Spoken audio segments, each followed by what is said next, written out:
Eve Séguin, and I'm going to be chairing this session 4. Now, we have 3 papers on this session. The first one, and I should say that the title of the session is Workplace Mobbing Through Psychological and Medical Lenses. So Giselle, you'll be pleased about that.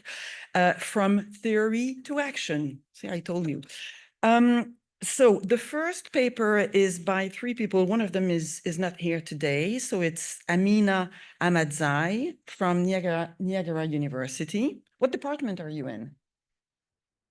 In fact, I'm an MBA student from business, and at the same time, I'm doing my PhD in policy and regulation. All right, okay.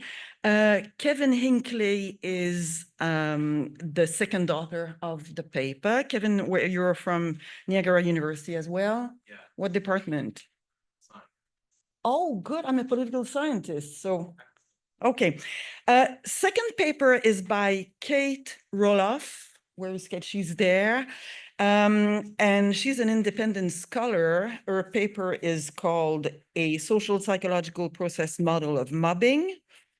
Sorry, I didn't say what the title of your paper was, Amina. It's Physiological and Psychological Effects of Workplace Mobbing on Employees, a Secondary Literature Review.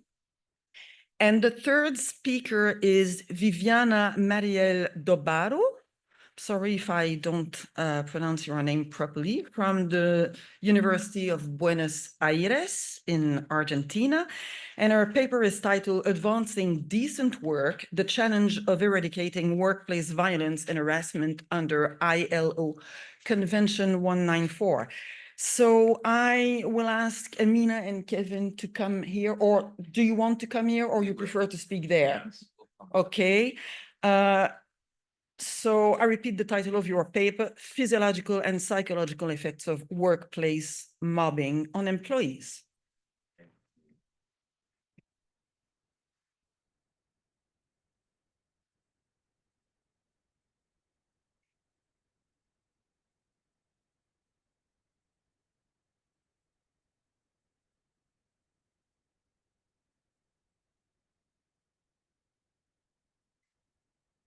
Thank you very much. It's a great honor for us to be here at the 2nd annual conference on workplace mobbing. Our great thanks to Dr. Meng and the conference organizers. I am Kevin Hinckley. I'm an assistant professor of political science here at Niagara. I'm joined by my colleague, Dr. Amina Ahmadzai, who is a medical doctor and is a MBA PhD student here at Niagara. We will begin by defining mobbing and elaborating on some of the key concepts. Dr. Amina will trace mobbing's physiological and psychological effects on targets. She'll focus on the physiological impact on targeted employees. She'll then discuss gaps in the research and directions for future research. I'll then address the psychological consequences of mobbing with a particular focus on the relationship between mobbing and PTSD, post-traumatic stress disorder. And then I'll take a step back to give an overview of the legal framework and systemic gaps in achieving the goal of healthy workplaces. We'll start with Dr. Amina.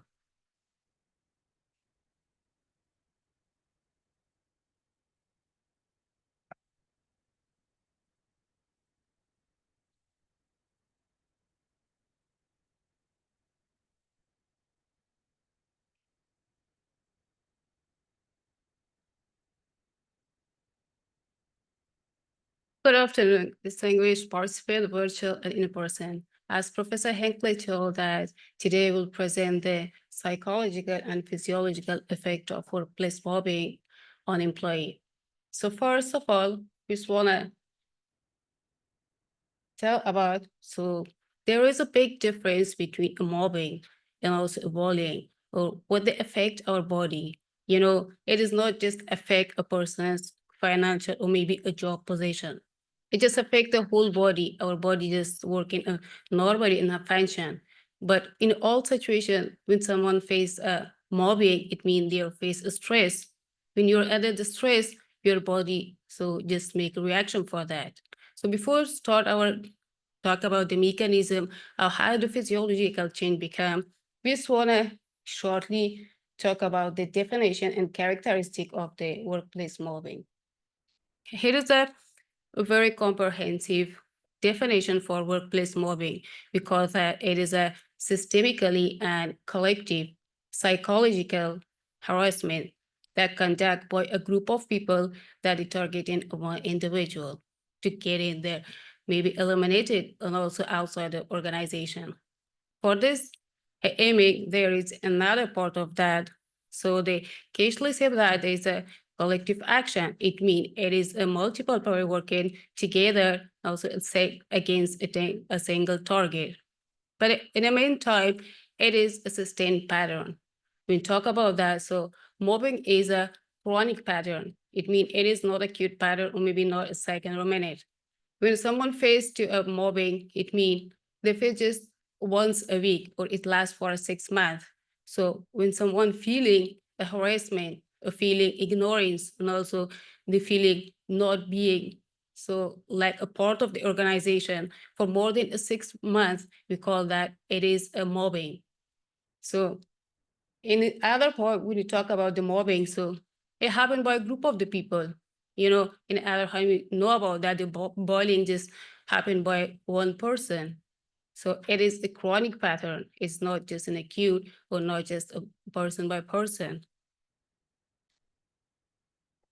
Here is a tracing of physiological, so not just a physiological, but a psychological, how we trace that. In all changes that we talk about that, a good definition for this one is from the Kane. He said that the social elimination took a toll on the cardiovascular system, rising the order of the heart attack and stroke, weakening the immune system, increasing vulnerability to cancer and virus. It means it affects all our body, not just a system. For the psychological part of that, the most part of that we call that, so there's a post-traumatic stress disorder. In 92% of the victim that have diagnosed for the specific criteria of that. After Professor Hinckley will talk with details. Here is the physiological impact on targeted employee. As earlier I mentioned, it not just affect on a one system, it affects multiple systems. It starts from your cardiovascular system. You will see an employee that they suddenly have attack, or maybe have a cardiac arrest on the office, or maybe they have a stroke. But no one think about that. They all think about the medical issue of that. They just think maybe they have a hypertension, maybe they have a cholesterol comorbid disease. No one think about the stress. No one think about the toxic environment where the employee work on that. Let me explore that for the cardiovascular issue. You know, when you're a stress situation, you're not comfortable, your body really just want to reaction. The first thing there is, we call that a pathway, we call that a hypothalamus pituitary adrenal axis, which they active and want to show the action that they just release a epinephrine and norepinephrine from the adrenal gland. So what's the reason? So what's the function of this hormone? See, it is a hormonal changes that happen during just in stress or mobbing. It increases your heart rate, contractibility, and make a platelet plaque. That's a sticky plaque. So, you know, our heart just pump blood to all our body. But there is an artery responsible for the heart. We call that coronary artery. Whenever the plaque just block that, so it happened a cardiac arrest. In an office, we see most of the people just have arrest. So this is the cause that stress or mobbing causes people to be arrested. Or maybe this plaque just block the artery is responsible to supply the blood for the brain. Suddenly, they have a stroke. And no one think about the causes and maybe mobbing under stress. They just want to find the medical issue for that. For the second, they have a gastrointestinal distress. It's a 17% they face with this kind of issue. And also for sleep disorder, they have 28% of people. in immune suppression. For this kind of, you can say that whenever you're in stress, they also have a pathway that we call the hypothalamus pituitary adrenal. But in this time, the cortex releases a hormone that we call the cortisol hormone. And that is not a good hormone, you know. They just suppress our body and make that issue. So why we're telling about that? So what is the importance of that? So as Irina mentioned, the mobbing, we call that's not just simple or maybe that's in shallow mob. It deeply affect the all. This is not our working, but our body. So what was the gap in our research? So we review the books and also the text and scholarly research. So we find that the most of the research that happen on a qualitative, we don't have a longitudinal, we don't have a biomedical data for that. And also we have a limited interdisciplinary research on physiological.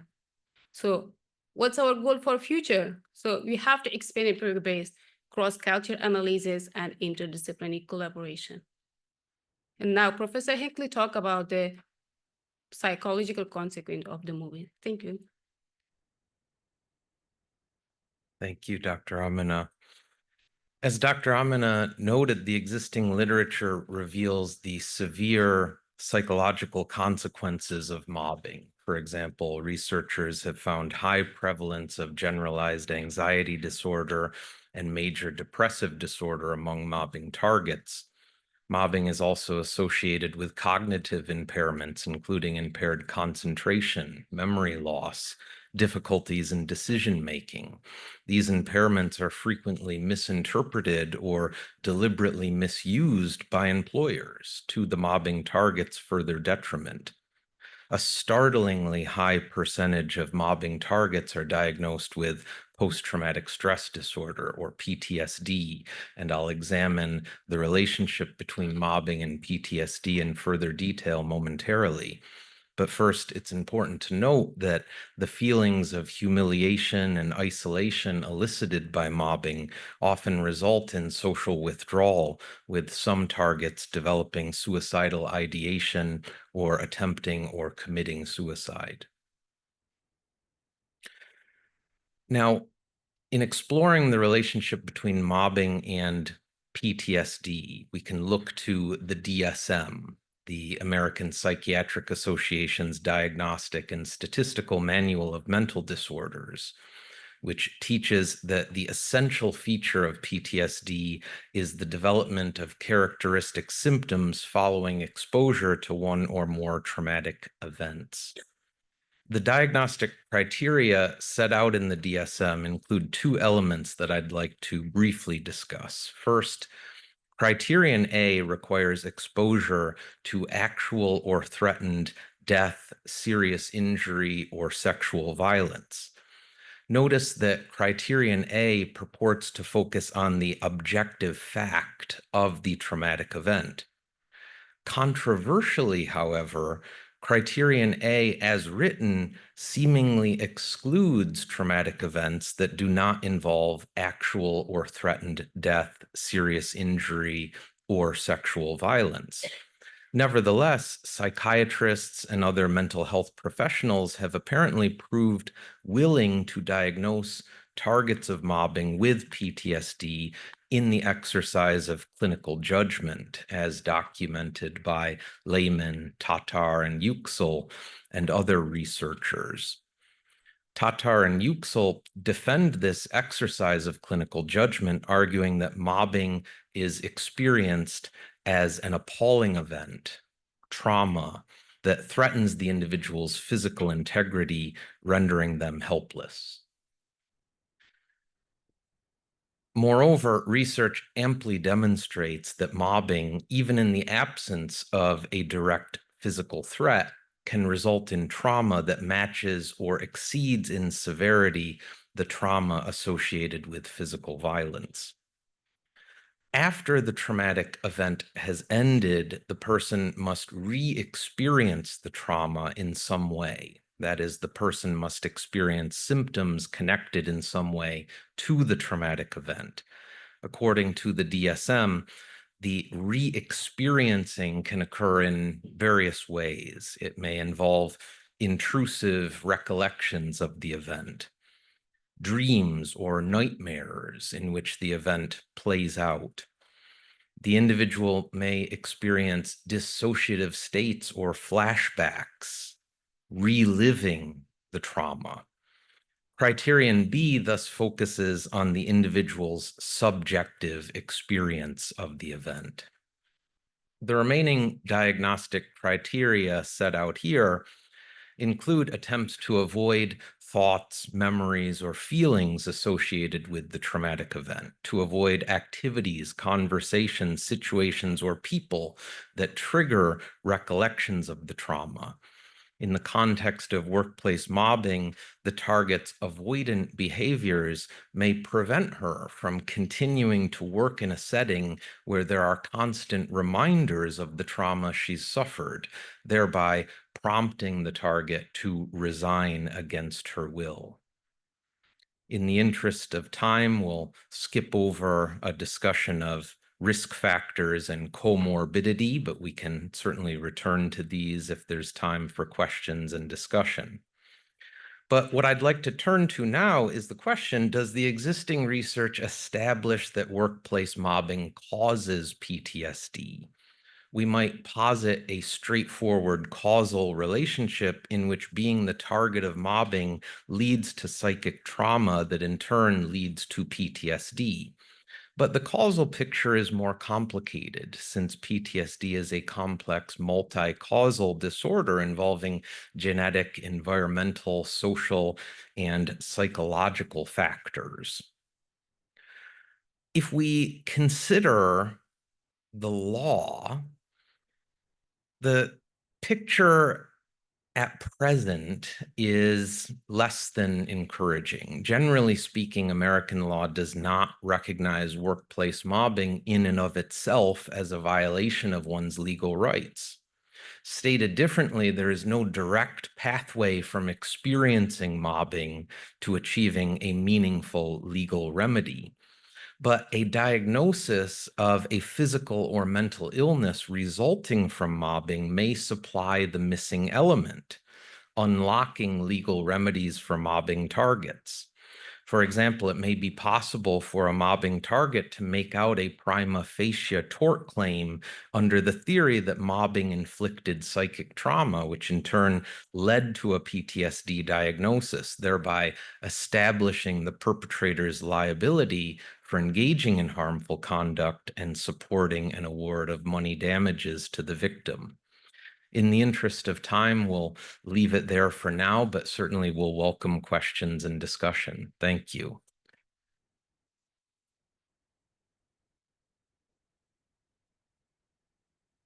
Okay, are there any questions for this excellent paper? I'm sorry we didn't have much time. Are there any questions? Okay, I'll need the technician at some point because Viviana has a problem.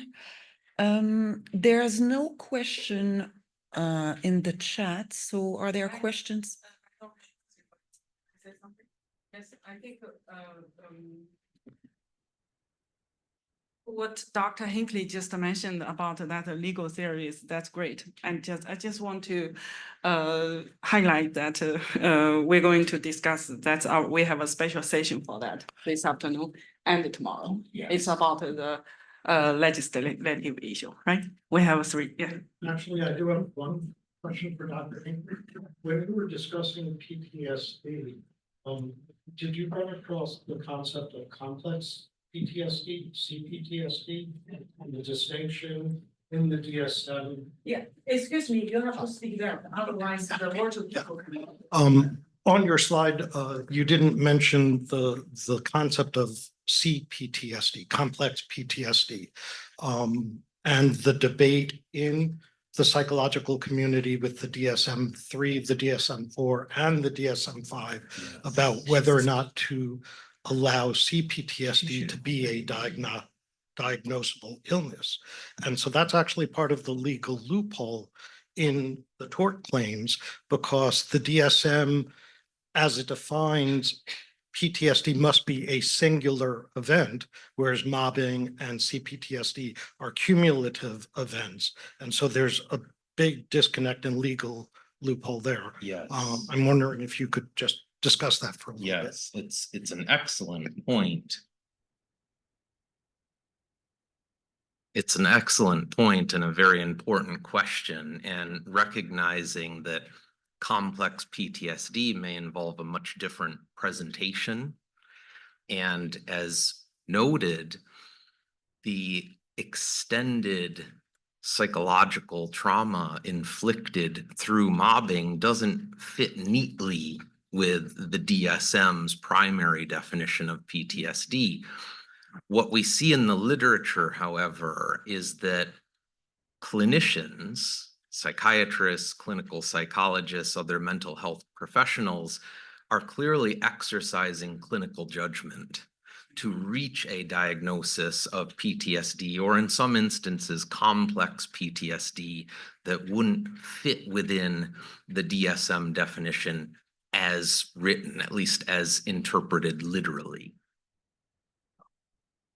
Are there other questions? Okay, so I'm sorry, I'm without a mic, but I'll call Kate. Oh, it's on now. Okay, so I'm calling Kate for her paper on social psychology.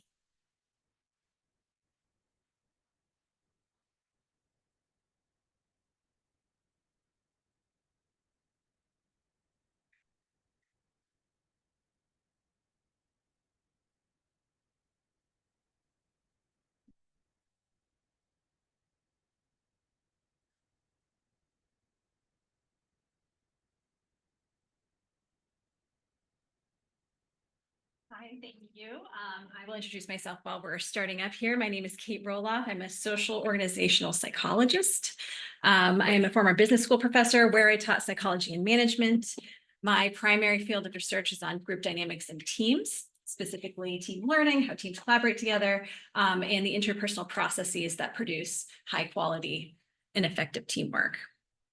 Uh-oh. Okay. So my paper is called Survival of the Groupiest, because when I started looking into the concept of mobbing compared to teams, I wondered why would such a destructive social process still exist if we are a cooperative society? Wouldn't evolution have gotten rid of this? It turns out it has not. So I delved into the evolutionary psychology research a little bit, which is where I started my journey into psychology way back in undergraduate, and found a very long-standing debate that's contentious in this issue. So we're not going to go fully into the evolutionary side of it, but just suffice it to say that at some point in time, this evolutionary mechanism allowed this sort of thing to continue and persist. Okay, so my objective is to take this research framework from the teaming literature, the literature on effective teamwork that's well established in the management field, and try to use it to provide some theoretical specification. So going beyond just sort of epidemiological pursuits of understanding mobbing by explaining what is happening and trying to take the next step to seeing how we can use some of the frameworks that exist to generate some empirical hypothesis testing. So this is a longstanding established field. That's a good place to start. And my approach is a group dynamics approach, which means we develop explanatory models, not necessarily descriptive ones, that generalize patterns of behavior. Okay, I think everybody here is well acquainted with the definitions of mobbing, in particular, the frequency and duration being primary components, and the tactics that are used are these sort of very terrible ones. Teaming, on the other hand, is a newer concept in the team literature. There's so many new forms of teamwork that have been generated these days beyond just the standard formal team structures. However, teaming is very much embedded and built upon that well-established literature from the more formal team structures, but teaming is a dynamic process. And that's the point. It's a real-time coordination that happens, usually to solve problems. And the idea is to bring together a cross-functional team that has that different kind of expertise. The boundaries are temporary, the membership can be fluid and unstable, and usually there's a lot of uncertainty. So you can imagine sort of an emergency room where you're bringing different practitioners together. They have different sort of terminology, different backgrounds, and they must immediately coordinate because there's sort of this life-threatening event that is happening. So it emphasizes more about mindset and practices than actual formal roles and goals and sort of the normal things we talk about in the team literature. And we're going to go through what exactly those are in this theoretical framework.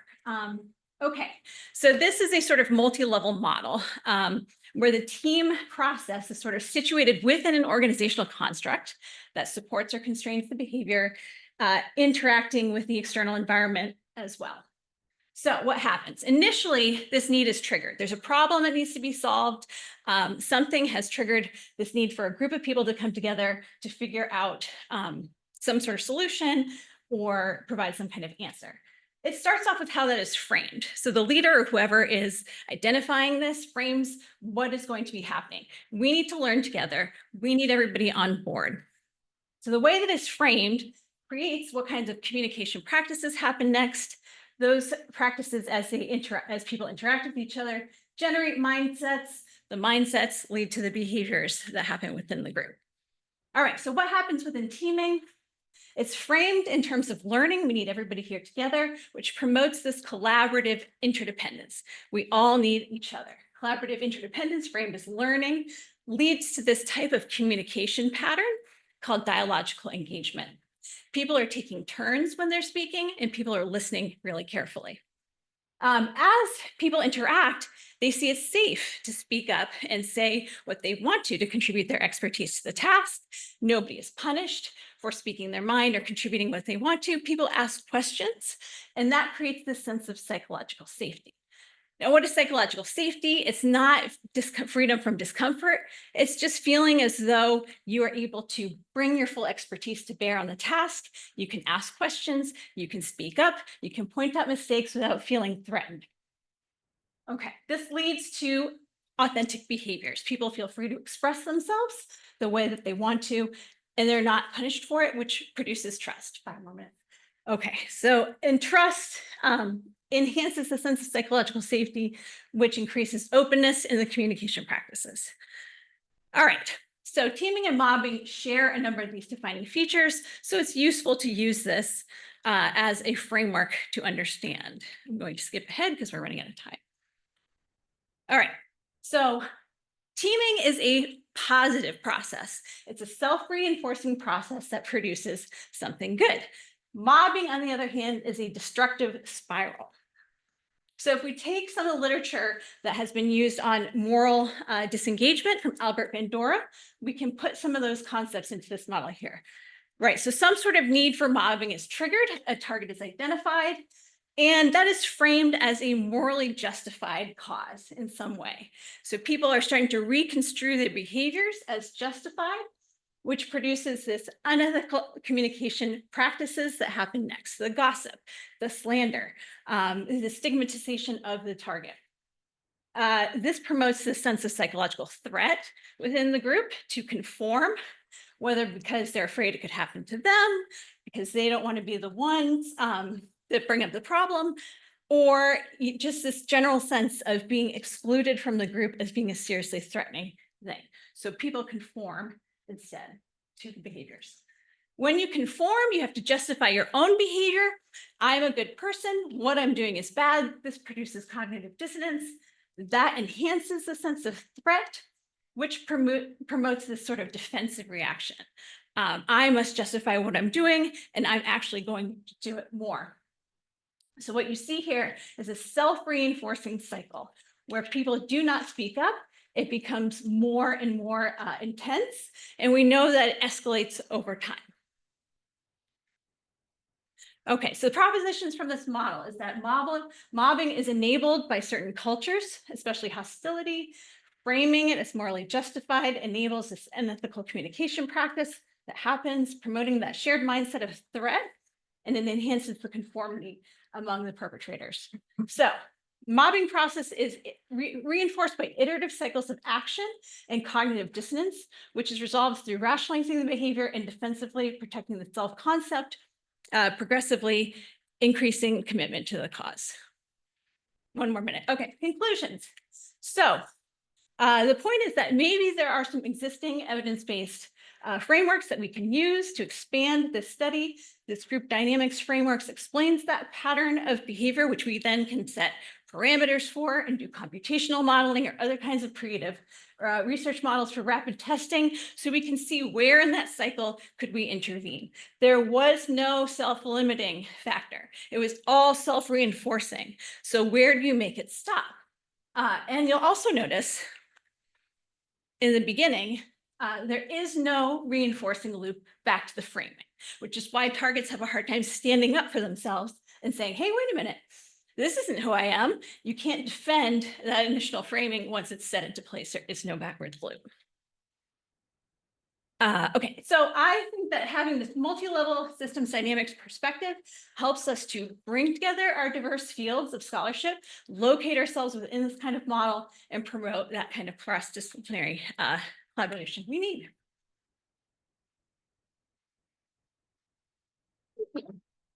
Okay, so I'm very sorry that we're running late. We don't have much time. Are there any questions? Let me just check in the chat. Can you remove this? Where's the chat? Here, I guess. Guessing. Okay, so anonymous attendee. Change new speak on the Zoom as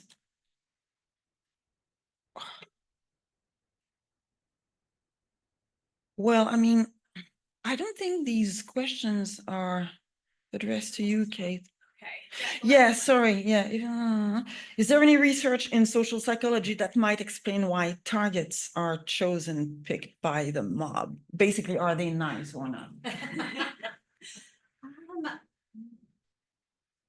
I mean, I don't think so per se. Anybody can become a target. It has to do with the perpetrators, probably more so than the targets. What does happen according to social psychology, though, is the target becomes othered, which makes it easier to commit harm and violence and injure people who are sort of outside of the group. That's that process of stigmatization and dehumanization that happens. So it really can be anyone. It's just how that person becomes transformed within the eyes of the group through the unethical communication practices that places them outside of the bounds of moral decency within their group. But not necessarily why they're selected. Just upset them. Are there questions in the room? Ken, yeah. Thanks, all three of you, for your presentation. I was just wondering, what I especially noticed in Kate's presentation was your reference to evolutionary psychology. And I think that that's a very promising area for further research on mobbing. Going back to the guy who really started this whole tradition was Conrad Lawrence, studying mobbing among birds and other animals. And so then what he posited was that there's an impulse to gang up and destroy that can be triggered by certain events, as when, for instance, a bunch of birds see a hawk or a crow or an owl, that then the sight of that predator bird incites them to come together and mob that creature.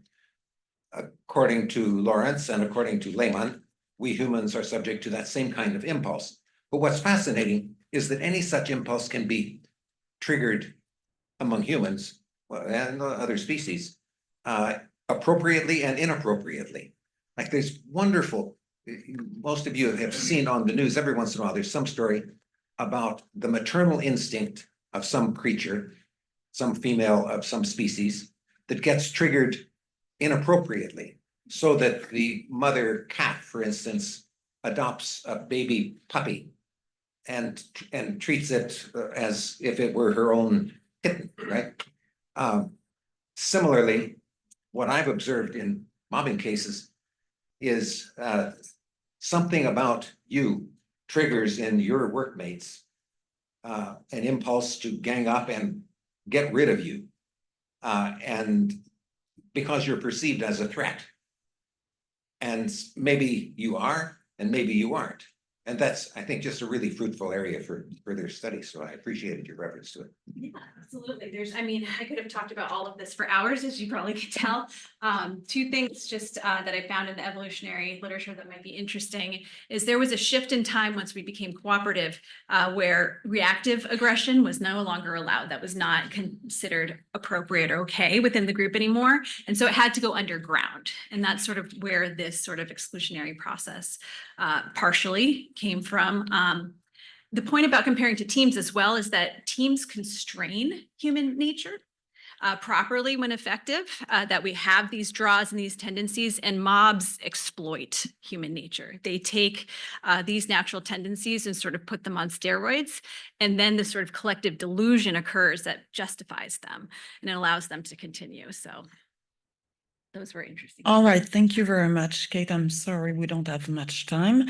So I call our third speaker, which is Viviana Mariel Dobarro, who's going to speak about violence and harassment under ILO Convention 190. Buenas tardes, espero que se me escuche bien. Pido disculpas por expresarme en español. Mi inglés no es muy bueno, por lo tanto prefiero hacerlo en mi idioma natal.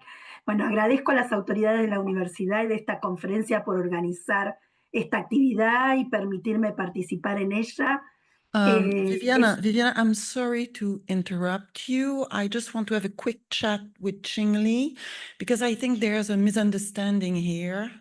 Qingli doesn't seem to be aware that you were going to speak in Spanish. So I'm not the boss, she is.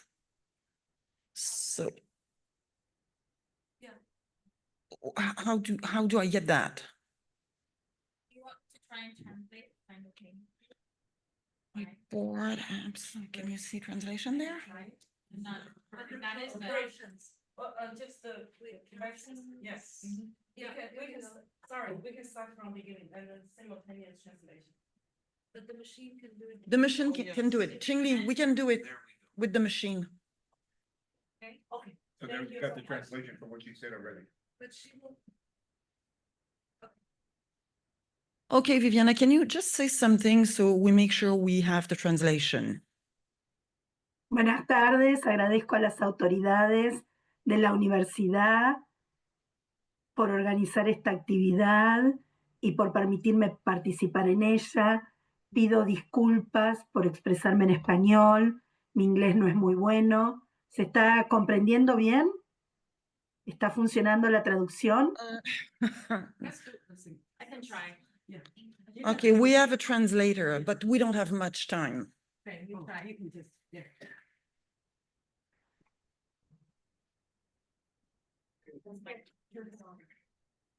You have to switch it on. Should be on already. Okay. Yep, you're good. Viviana, ¿me escuchas? Sí, ¿Me por escuchas, supuesto. Viviana? Pues mira, Sí, que voy a intentar de traducir, no tenemos mucho tiempo, pero usted va a hablar y yo voy a traducirlo en inglés, ¿te parece? Ah, perfecto. Bueno, disculpen por las complicaciones. Yo había avisado que iba a expresarme en español.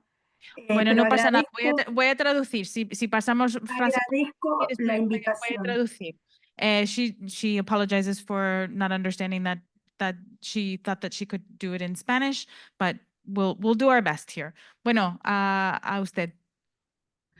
Bueno, como se ha visto hasta aquí, resulta indiscutible que esta temática es de gran actualidad, nos atraviesa a las personas en todos los ámbitos en los que nos desarrollamos, pero particularmente en el mundo del trabajo. She was just saying that this is a very important topic, that it impacts everybody across the world in the area of workplace situations. Es indiscutible y ya se ha visto en los paneles anteriores que hay múltiples efectos y múltiples daños derivados de la violencia y el acoso en el mundo del trabajo. Puede haber daños físicos, psíquicos, pero lo que creo yo que es lo más importante es el daño moral, lo que denominamos el daño moral en el mundo, en el ámbito jurídico, que tiene que ver con la vulneración de la dignidad humana. So as we've heard from previous presentations, there are psychological damages and physiological damages, but what Viviana is going to talk about today is largely around the moral damages that are impacted. I'm sorry, my translation is truncated just to allow for time, so hopefully that's okay. Mi traducción es un poco troncada, un poco corta para poder hablar de las cosas que estamos hablando. Bueno. Bien. Por eso es que desde el punto de vista del marco jurídico, debemos recordar que el derecho del trabajo nació para proteger la dignidad humana.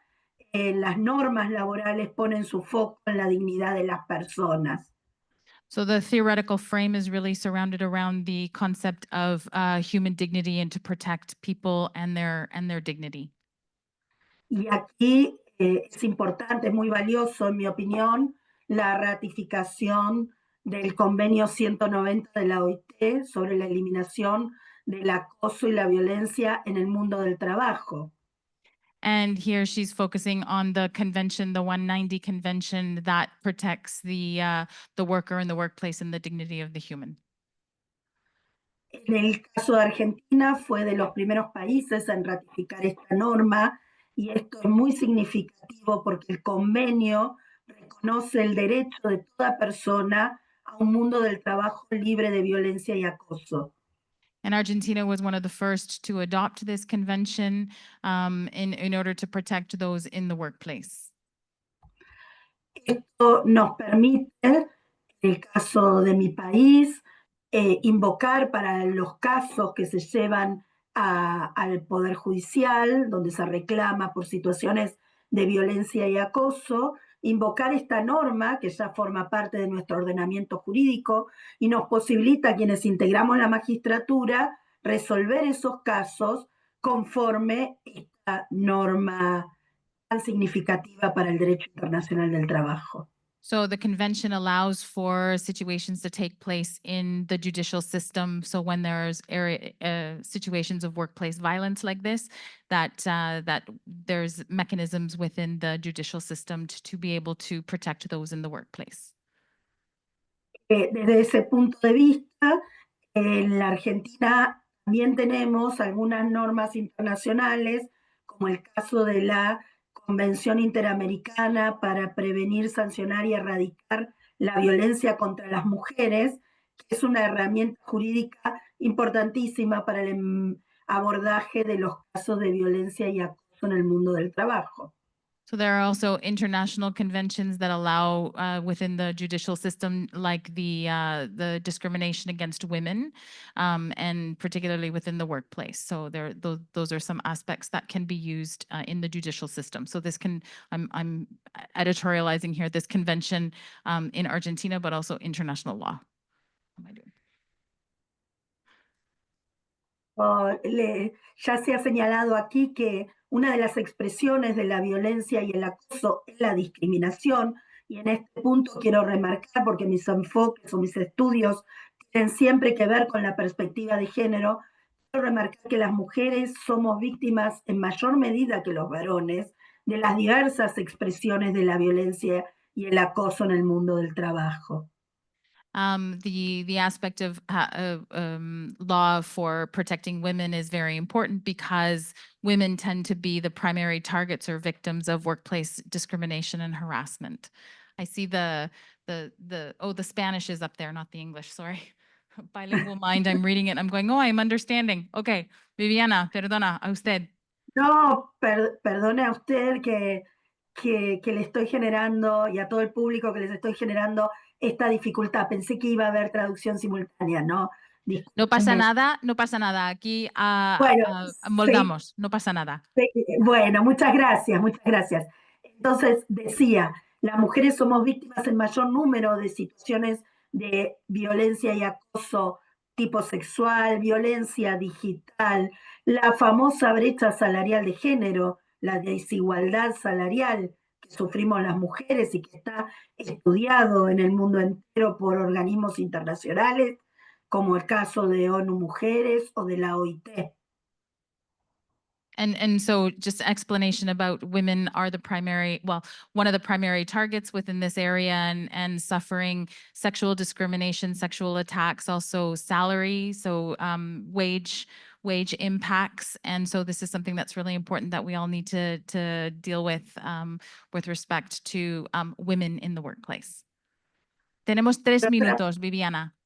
Por otra parte, las responsabilidades familiares forman parte de un peso importante que cargamos las mujeres y que impactan directamente en el mundo del trabajo y, por ejemplo, en las posibilidades de ascenso a cargos importantes, lo que esto se llama el techo de cristal.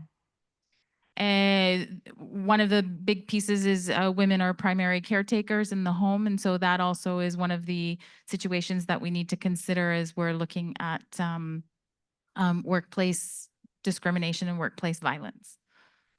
Y para ir cerrando, el convenio 190 establece que los estados tienen la obligación de prevenir, sancionar y erradicar la violencia y el acoso en el mundo del trabajo.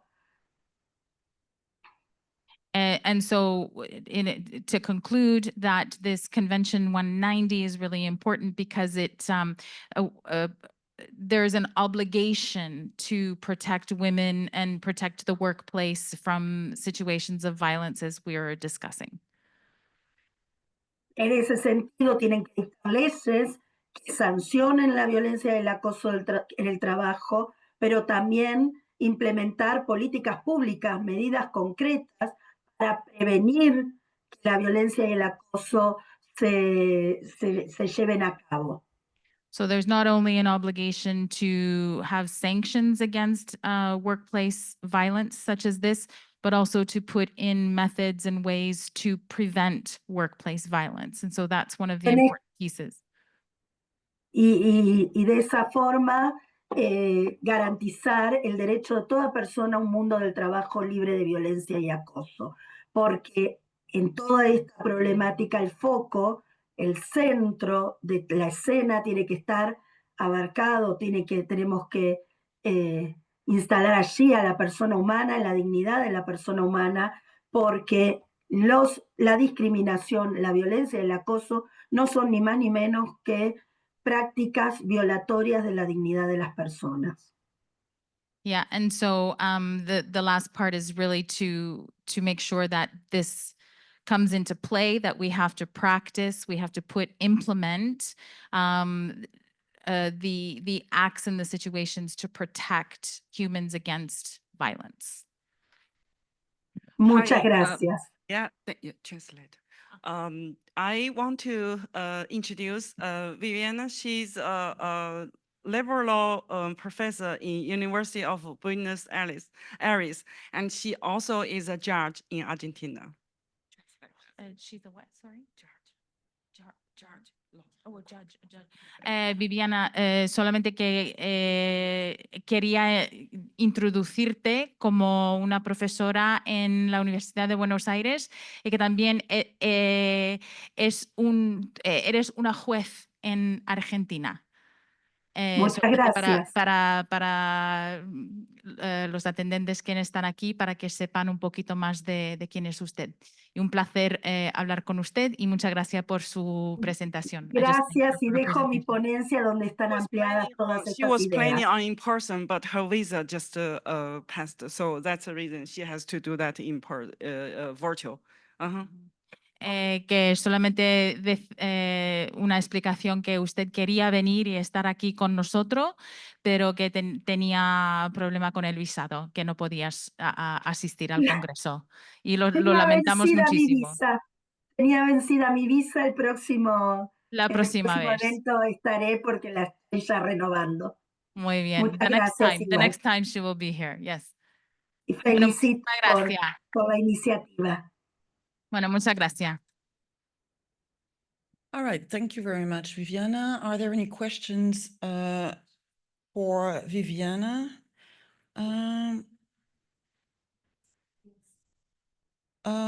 Where is she?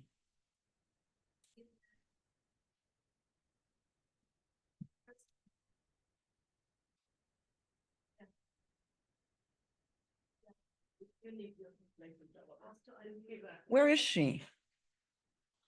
No, she's not there. No, she's not on the panel. I didn't hear.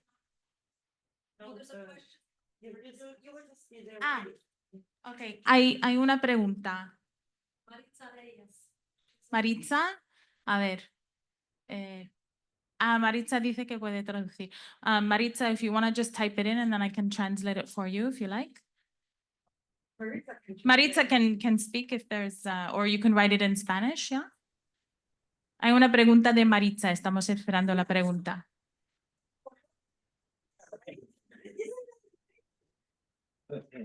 Oh, we did. Wonderful.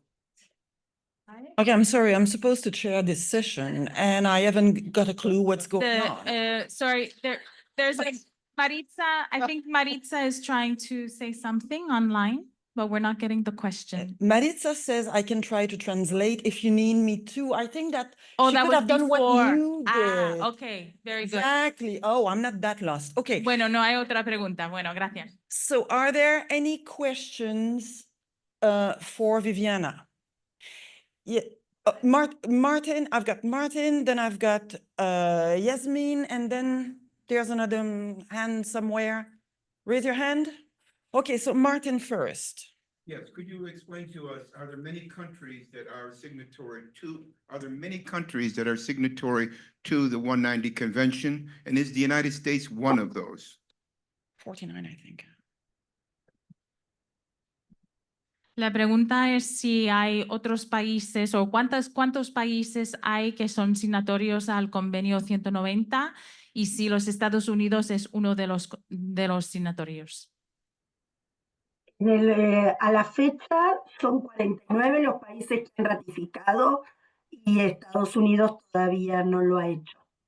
So there are 49 countries that have ratified the agreement and the United States is not one of them. Okay, Yasmin.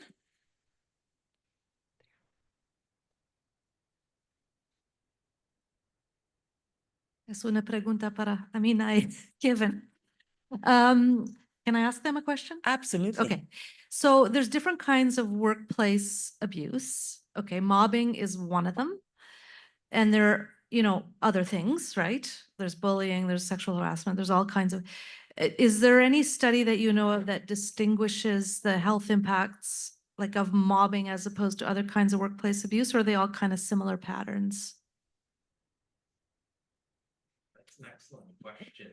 And I think it remains an open question. I think this is one of the gaps in the research that Dr. Amina pointed to, being able to do a comparative analysis of the adverse health consequences of mobbing compared to other forms of workplace discrimination, abuse, violence.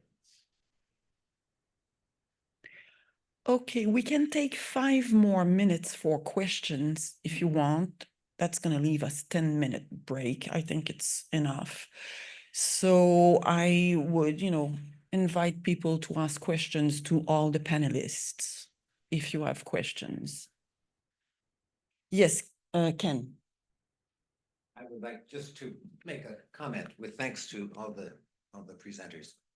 I noticed my Spanish isn't very good, but from the literature on mobbing that I read in Spanish, I come across repeatedly the word violencia, which we translate into English as violence. And that's also, I believe, used in this ILO 190 that the speaker Viviana was talking about. I'm pretty sure, and I'm hoping that if Florencia Peña is tuned in at the moment, that when she presents tomorrow, whenever it is, that she might comment on the fact that I believe the word violencia in Spanish has a pretty much broader meaning than the word violence in English. For most mobbing researchers in English, myself included, it's very important to distinguish between, for instance, violence against women, which is one thing, that's physical, that's being socked in the nose, right? Or being sexually assaulted or something like that. And nonviolent forms of aggression, like backbiting. I think in Spanish, the term violencia brings together both those things. But I'd appreciate the reaction to that from somebody who is fluent in Spanish and in English. Anyway, thank you. Viviana, did you understand what Ken Sí, just sí, said? entendí, no sabía si podía tomar la palabra. Sí, cuando no teníamos la ley 26485, que es la ley de protección integral de las mujeres, ni tampoco el convenio 190 de la OIT, en Argentina se usaba el término móvil, ¿sí? El mismo que ustedes. Cuando apareció la ley 26485, ya en los debates, se acordó que en realidad el término violencia y acoso abarca la violencia física, la psicológica, el hostigamiento, diferentes expresiones de discriminación, ¿sí? Entonces, a partir de esa ley y ahora con la ratificación del convenio 190, la doctrina y la jurisprudencia se ha enrolado en la denominación violencia y acoso. There's a question in the chat for Viviana. Okay. Are you okay with that? 2 more minutes? Okay, Viviana, this one is for you. I had one for Kate, but I don't think we'll have enough time, but okay. 5-minute break then. Okay, Viviana, when did the concept of workplace mobbing as an attack on human dignity start to get recognized in Argentina? That type of analysis is missing from the analysis in the United States. En Argentina se comenzó a hablar de violencia y acoso allá a fines de la década del 90. Con anterioridad hablábamos de discriminación y a fines de la década del 90 empezamos a tomar esta idea de los mismos autores que se han señalado acá y comenzamos a estudiar la problemática del mobbing. Aunque la primer norma que expresamente se refirió a la violencia y acoso lo hizo con relación a las mujeres en la ley 26485 del año 2009. Recién ahí la primera ley general que se refiere a la violencia contra las mujeres en general y trata en un punto particular la violencia laboral contra las mujeres. Christina, can you give us a quick I can translation? certainly try.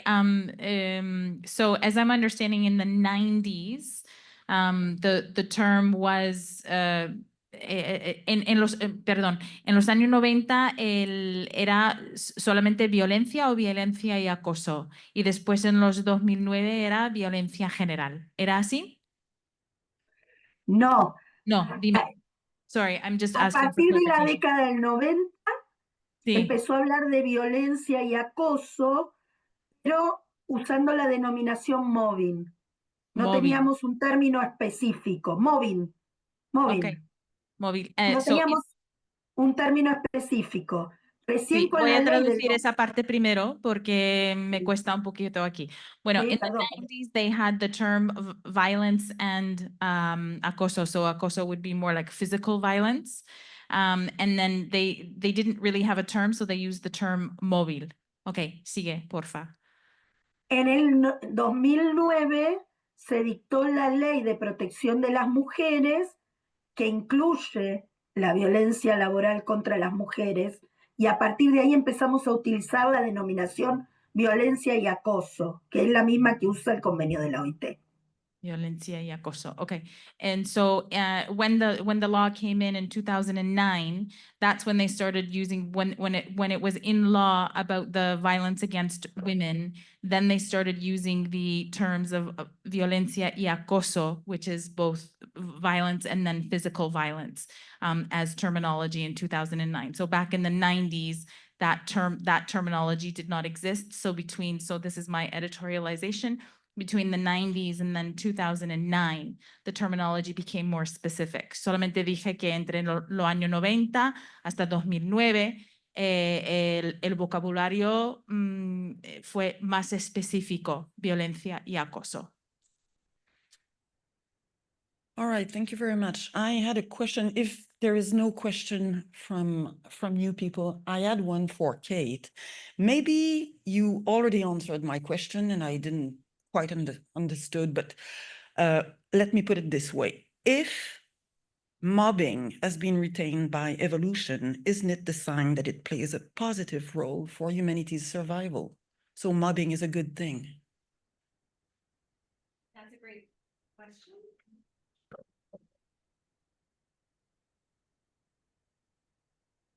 Very difficult to answer quickly. There's a very Well, good- you've got 3 minutes. two. I hate this job. Well, as you dig deeper into the history of human nature, which is really what me as a psychologist, of our personality, of our social behavior, I do, we find that there was a shift in time from these hierarchical primitive groups that we lived in, where survival was just completely based on sort of reproductive strategies and, making it, basically your fitness of your genes. Then we became cooperative for some reason. There was some sort of shift that meant we needed each other to survive now. And the traits that existed in the primitive hierarchical groups were basically for dominance and submission, because that's what made the social relations be fluid in hierarchical primitive structures. However, once you got into cooperative groups, one of those traits did not fit very well anymore. Submissive was fine when you had cooperative egalitarian groups, but dominance, something had to be done with it. And what happened was we developed this new mechanism of the mind called the ego. So we have this new way of regulating our survival based on ourself, our perception of ourself, and how other people see us within the group. So instead of getting rid of dominance went underground, and we developed these sort of ego defensive mechanisms to translate it, which sort of made it unavailable to evolution and evolutionary adaptation because it was hidden. And so people who are dominant tend to have better survival strategies. They just can play nice. So they can separate their genotype from their phenotypical expression. This is very complicated.